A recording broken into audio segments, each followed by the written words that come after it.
Assalamualaikum warahmatullahi wabarakatuh. Jemaah salat Jumat yang dirahmati Allah, tentunya kita harus bersyukur pada Allah Subhanahu wa taala.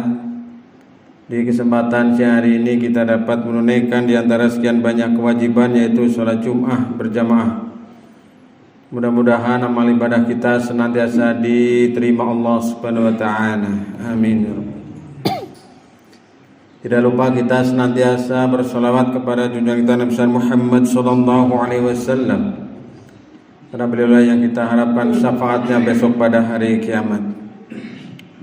Selanjutnya, saya selaku khatib mewasiatkan kepada diri saya sendiri dan umumnya kepada jamaah sekalian, mari kita meningkatkan iman dan takwa kita kepada Allah Subhanahu wa taala dengan berupaya melaksanakan perintah-perintah Allah selagi kita masih bisa, dengan berbarengan kita meninggalkan larangan Allah Subhanahu wa taala. Karena dengan demikian insyaallah nanti kita termasuk golongannya orang-orang yang dimuliakan. Inna akramakum indallahi atqakum. Sesungguhnya orang yang paling mulia di antara kamu sekalian adalah orang-orang yang paling bertakwa di antara kamu. Jemaah yang dirahmati Allah, di antara upaya kita untuk meraih takwa adalah dengan kita mendekat, taqarrub pada Allah Subhanahu wa taala. Yang sebenarnya Allah itu sudah dekat dan memang sangat dekat kepada kita. Maka dalam Al-Qur'an disebutkan, "Wa idza sa'alaka 'ibadi 'anni fa inni qarib." Dan apabila hamba-hambaku bertanya kepadamu, wahai Muhammad, katakanlah bahwa aku ini dekat.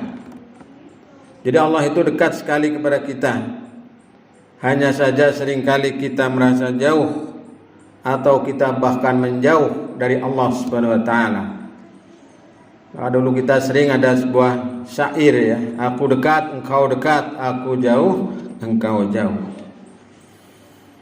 Maka kita harus berupaya untuk senantiasa taqarrub, mendekatkan diri kepada Allah Subhanahu wa taala. Nah, sedikit yang ingin saya sampaikan. Ada 4 hal sebagai upaya ikhtiar kita untuk mendekat kepada Allah Subhanahu wa taala. Yang pertama adalah kita senantiasa bersyukur kepada Allah Subhanahu wa taala. Mensyukuri atas segala nikmat, mensyukuri atas segala karunia yang diberikan Allah Subhanahu wa taala kepada kita. Bersyukur adalah ekspresi dari apa yang diharapkan oleh yang memberi nikmat kepada kita. Maka dalam Al-Quran disebutkan bahwa nikmat yang diberikan Allah kepada kita itu tiada terhingga jumlahnya, tiada terbilang jumlahnya, saking banyaknya. Wa in ta'uddu ni'matallah la tuhsuha. Jika kamu menghitung nikmat Allah, maka niscaya kamu tidak akan bisa menghitungnya. Maka kita hendaknya senantiasa bersyukur pada Allah Subhanahu wa taala. Bagaimana yang kita hafal dalam Al-Qur'an surat Ibrahim, surat yang ke-14 ayat 7. La in syakartum la azidannakum wa la in kafartum inna azabi lasyadid. Jika kamu bersyukur maka akan ditambah nikmatnya oleh Allah.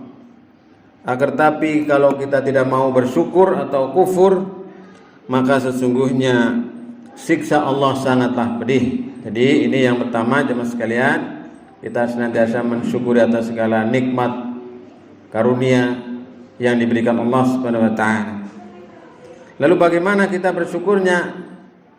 Yang pertama tentunya dalam hati kita meyakini bahwa semua anugerah pemberian dari Allah.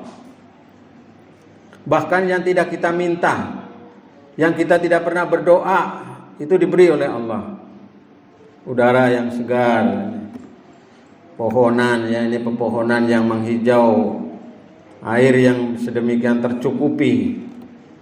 Ya, sebenarnya kita tidak minta karena banyak.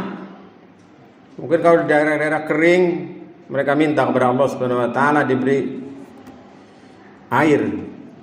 Di daerah yang tandus mereka ingin melihat tumbuhan satu saja. Di gurun pasir sana itu Di negeri Jazirah Arab itu kalau di sini kan kita melihat ada pegunungan. Kalau sana itu lurus, kalaupun ada gunung, gunungnya batu. Gunung tapi batu, bukan pohon. Kalau kita kan pohon, enak dipandang. Bahkan kita ini semuanya adalah indah. Kemana-mana kita pemandangannya indah. Ke atas, ke Glewang, ke Boja, ke Salem, ke Sepat Nunggal, semuanya indah. Jadi semuanya adalah pemberian dari Allah Subhanahu wa taala, harus kita yakini ini. Kemudian yang kedua dengan lisan kita mengucapkan memuji atas kebesaran Allah Subhanahu wa taala. Alhamdulillah, alhamdulillah, alhamdulillah. Pohon tumbuh, alhamdulillah. Hari ini segar, alhamdulillah. Mendung, alhamdulillah. Hujan, alhamdulillah. Panas dan seterusnya. Ini adalah dari Allah Subhanahu wa taala. Dalam hati, dengan lisan, dan dengan perbuatan tentunya. Dengan perbuatan kita mencerminkan apa yang diharapkan oleh yang memberi nikmat kepada kita. Bersyukurnya orang yang bersin gebes begitu tentu berbeda dengan orang yang mendapatkan uang yang 1 miliar misalnya. Itu kan beda. Sama-sama bersyukur tapi bentuknya bisa berbeda. Kita mungkin kalau bersin cukup mengucapkan alhamdulillah. Temannya menyauti yarhamukallah, disauti lagi yahdikumullah. Tapi kalau kita mendapat uang 1 miliar mungkin itu beda. Kita bersyukurnya apa? Kita ke Lazis, ngasih 2,5% untuk zakat atau ngasih sedekah dan sebagainya. Itu bersyukur pada Allah dengan perbuatan. Kemudian yang kedua jamaah sekalian, sarana kita untuk mendekatkan diri kepada Allah adalah dengan berprasangka baik kepada Allah Subhanahu wa taala. Jadi kita harus berusaha berprasangka baik kepada Allah, jangan sampai berprasangka buruk dalam segala hal, dan ini memang tidak mudah. Salah satu contoh, dan ini saya pernah mengalami dan saya dengar sendiri. Nah ini, jadi ada ungkapan seolah-olah Allah itu tidak adil. Ketika anaknya masih kecil kok bapaknya sudah meninggal. Ketika anaknya masih kecil kok ibunya sudah meninggal. Yang kita berprasangka tidak baik kepada Allah. Padahal di balik itu Allah Subhanahu wa taala memberikan pelajaran, hikmah serta ibrah yang sangat berharga. Kita kan tidak tahu. Kita yang tahu hanya secara lahiriah. Maka dalam Al-Quran surat Al-Baqarah 216 disebutkan bahwa boleh jadi kamu membenci sesuatu padahal dia amat baik bagimu. Dan boleh jadi pula kamu menyukai sesuatu padahal ia amat buruk bagimu. Allah mengetahui sedang kamu tidak mengetahui. Jadi sesuatu kadang-kadang kita menganggap itu baik padahal itu buruk. Sebaliknya kadang-kadang kita menganggap sesuatu itu buruk padahal itu sangat baik. Nah, yang mengetahui siapa yang hakikatnya adalah Allah Subhanahu wa taala. Kita sering tertipu oleh penampilan, tertipu oleh ucapan, tertipu oleh keadaan. Tapi yang sejatinya, yang hakikatnya hanyalah Allah Subhanahu wa taala. Maka dalam Al-Quran surat Al-Hujurat ayat 12 itu seringkali kita mendengar bahwa kita ini hendaknya jangan mengembangkan prasangka yang buruk. Orang yang beriman jauhkanlah kebanyakan prasangka atau kecurigaan, karena sebagian prasangka itu adalah dosa. Jadi kita ini berprasangka yang baik gitu. Yang baik-baik itu kan menjadikan indah. Termasuk etika dalam menjemput kematian adalah berhusnudon, berprasangka baik kepada Allah Subhanahu wa taala. Ini dalam etika, tata cara adab sakaratul maut, menyongsong kematian adalah baik yang menunggui maupun yang ditunggui, baik yang sakit maupun yang nunggu yang sakit adalah berhusnudzon kepada Allah Subhanahu wa taala. Kemudian yang ketiga jamaah sekalian, agar kita dekat kepada Allah setelah tadi 1, 2, kemudian yang ketiga adalah sabar dalam ikhtiar. Jadi langkah selanjutnya untuk menjadikan kita dekat kepada Allah adalah sabar dalam ikhtiar. Tidak ada manusia yang absen dari cobaan Allah Subhanahu wa taala.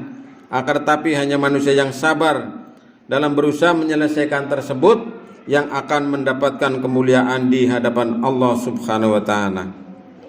Maka Allah akan menyertai dan mencintai kita itu karena kesabaran kita.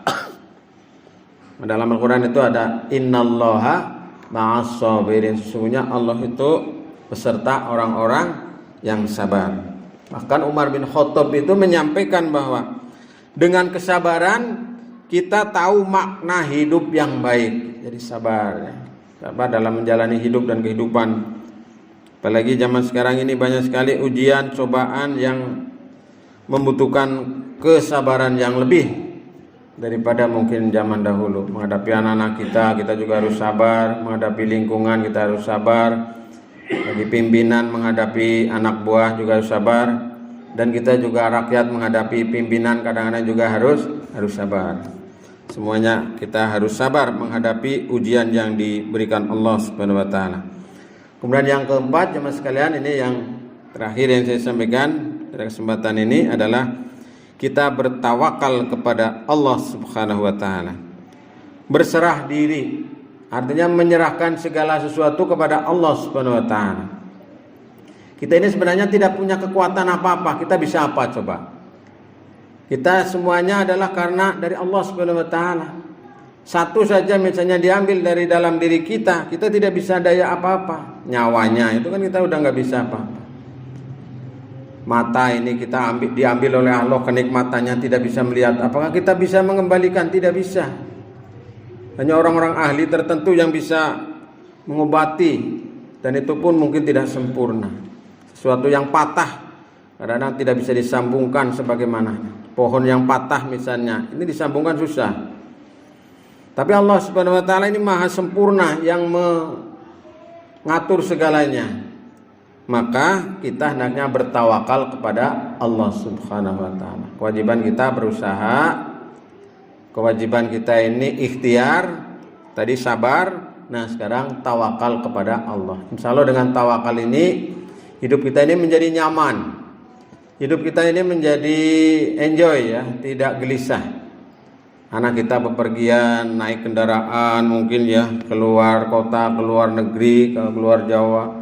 Kalau kita tidak tawakal gelisah kita. Tapi kalau kita tawakal Allah, kita pasrahkan bismillahi tawakkaltu 'alallahi la haula wala quwwata illa billah. Maka Allah menyebut dalam surat Ali Imran ayat 159 itu innallaha yuhibbul mutawakkilin. Sesungguhnya Allah itu mencintai atau menyukai kepada orang-orang yang bertawakal. Pasrah dumateng Gusti Allah. Ini tidak semua orang bisa. Kadang-kadang kita merasa bahwa ini kan usaha saya ini. Kalau tidak ada saya maka tidak akan berhasil. Padahal kita enggak punya daya apa-apa. Kita semata-mata adalah dari Allah Subhanahu wa taala. La haula wala quwwata illa billahil aliyyil azim. Anak itu kan kita tidak bisa daya apa-apa. Kita tidak bisa, itu perempuan atau laki, bentuk hidungnya, telinga, itu semata-mata semuanya dari Allah. Jadi sebenarnya manusia ini hanya manusia makhluk yang sangat lemah, dan kita hendaknya bisa menyadari bahwa semua anugerah, semua pemberian adalah dari Allah Subhanahu wa taala. Setelah kita berusaha, setelah kita ikhtiar, maka kita bertawakal kepada Allah Subhanahu wa taala. Maka dalam kaitan ini Ibnu Hajar Al-Qasqalani menyampaikan bahwa tawakal yaitu memalingkan pandangan dari berbagai sebab setelah sebab disiapkan. Artinya sebab bukanlah penentu, tetapi Allah yang maha menentukan. Ini nasihat dari salah satu ulama Ibnu Hajar Al-Qasqalani. Jemaah sekalian yang dirahmati Allah, inilah khutbah singkat yang mudah-mudahan bermanfaat khususnya bagi diri saya dan umumnya bagi jamaah sekalian. Barakallahu li wa lakum fil Qur'anil azim wa nafa'ani wa iyyakum bima fi minal ayati wa dzikril hakim. Aqulu qawli hadza astaghfirullahal azim innahu huwal ghafurur rahim.